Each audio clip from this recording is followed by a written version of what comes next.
Ara mateix, just ahir vaig acabar els contes del Pío Baroja, un recull de contes del Pío Baroja, i ara estic començant Napalm al cor del Paul Guasc. Doncs tinc moltes ganes de llegir El mestre i Margarita, que l'han reeditat ara a Proa, i el tinc molt i molt pendent. No he deixat mai un llibre a mitges perquè sóc una persona que quan té una cosa oberta l'ha d'acabar, perquè hi ha llibres que et sorprenen al final, i sóc molt tossut i fins que no l'acabo no paro. Quin salvaria? Això és molt difícil, perquè realment en tinc molts i espero que no es cali mai foc, però segurament salvaria algun llibre de la Mercè Rodoreda, potser La mort i la primavera, perquè és un llibre que sempre hi pots anar tornant i sempre és un llibre nou cada vegada que hi tornes. Jo crec que és un llibre que, si n'hagués de triar un, aquest possiblement és un dels que m'oferiria més lectures. Doncs segurament et diria... Hi ha un llibre que m'agrada moltíssim, que és un llibre que trobo... Quan el vaig llegir em va deixar al·lucinat, no? Que és un llibre que es diu és Cloud Atlas, del David Mitchell, que em sembla que en català no hi és, però en castellà sí que hi ha una traducció, que és l'Atlas de les nubes, que també hi ha la pel·lícula, que és molt famosa. I és un llibre que em va impressionar molt quan el vaig llegir en el seu moment, i sí que recordo en aquell moment pensar, ostres, arribar a escriure això algun dia seria sensacional.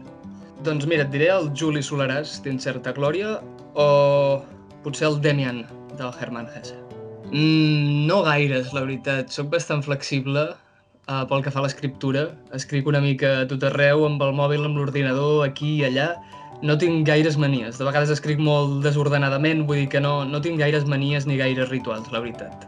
Regalaré Les closques de Laia Vinyes. A qui regalaria el meu llibre? Doncs a qualsevol persona que el volgués llegir, la veritat.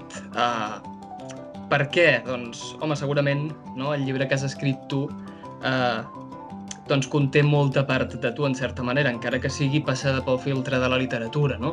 Perquè tu tot el que vius i tot el que llegeixes, totes les pel·lícules que veus, totes les experiències que et passen, doncs ho acabes transformant, alterant, modificant al servei de la literatura, no? Al final tot ho canalitzes cap allà, sigui de la manera que sigui, per tant, seria una cosa especial, segurament.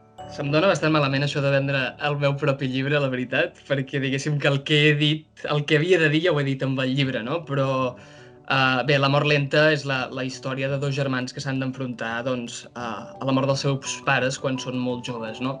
I bé, és un llibre que si t'agrada reflexionar sobre temes com la mort, la dependència, els instints, penso que és un llibre que et pot interessar, no? Perquè hi ha altes dosis de reflexió sobre aquests temes, perquè a mi són els temes que m'interessaven en el moment en què vaig escriure el llibre, i també crec que hi ha molt joc literari, metaliterari, no? Molt joc amb l'estructura, amb els referents, hi ha moltes picades d'ullet, i penso que és un llibre que a més et pot portar doncs, a altres llibres, a pel·lícules, és a dir, que està farcit de referents explícits que poden obrir nous camins al lector en relació amb els personatges i amb la història.